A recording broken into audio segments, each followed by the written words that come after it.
नमस्कार मित्रांनो, तर वेलकम टू माय व्लॉग. तर आज मी तुम्हाला दाखवणार आहे की मी माझा दिवस घरी कसा घालवते. एरवी मी कामाला जाते, सो हा एकच दिवस म्हणजे संडे मला भेटतो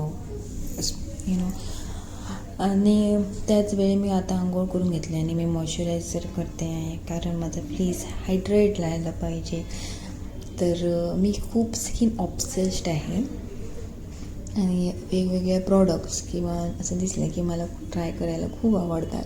तर हा माझा बायोडर्माचा मॉइश्चरायझर मी वापरते आता. आय थिंक 1.5 मंथ झाला तो यूज करते आणि आय थिंक तो खूपच मला चांगला पडतो स्किनला.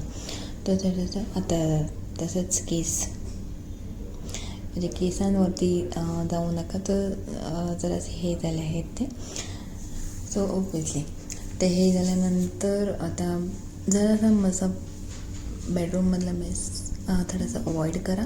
तर हे बघा, मी तुम्हाला दाखवते आहे की स्किन कशी प्लम्प राहते किंवा प्लम्प उरते त्या बायोडर्मामध्ये, कारण खूपच मला त्याचा इफेक्ट आलेला आहे आणि खूप छान असं यूज आहे त्याचा. तर मी तेच तुम्हाला सांगते आहे की आय थिंक चांगलं प्रोडक्ट आहे, स्वस्त आहे, रिजन अफोर्डेबल प्राईजमध्ये आहे, पॉकेट फ्रेंडली आहे. असं मी जास्त हे पण तुम्हाला सांगत नाही आहे.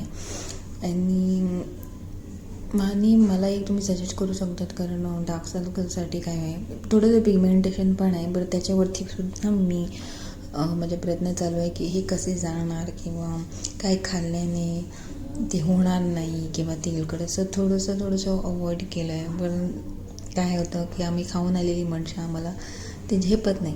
सो त्याच्यानंतर मी देवघरात जाते, पूजा वगैरे करून घेते आणि त्याच्यानंतर माझा ब्रेकफास्ट हा ब्रेकफास्ट माझा.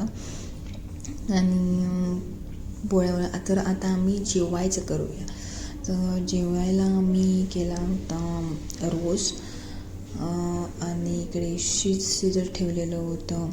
त्याच्यानंतर आम्हाला लंचमध्ये भाजी ही पाहिजे, सो भाजी करत ठेवली होती मुळ्याची, ती माझी फेवरेट आहे. सध्या रोज मला वाटलं फ्लावर फ्राय करूया, नंतर सासूबाईंनी सांगितलं की तू वांग फ्राय कर म्हणून.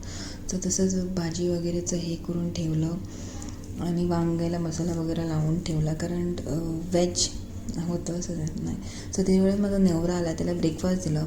त्याच्यानंतर जे देवघरात तेलाचे बॉटल्स होते त्याला वाळत ठेवलं उन्हाळ्यात, कारण विंटर सीझन आहे. त्याच्यात आमच्या इकडे कसं होतं की बॉटल्स खूप जाम होतात, घट होतात, सो ते मेल्ट करायसाठी उन्हाळ्यात ठेवावं लागतं. सो तर मी ते उन्हाळ्यात ठेवले, मग कपडे वाळत टाकले.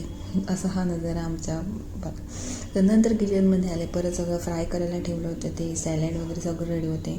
नंतर मी आणि माझी सासूबाई TV बघ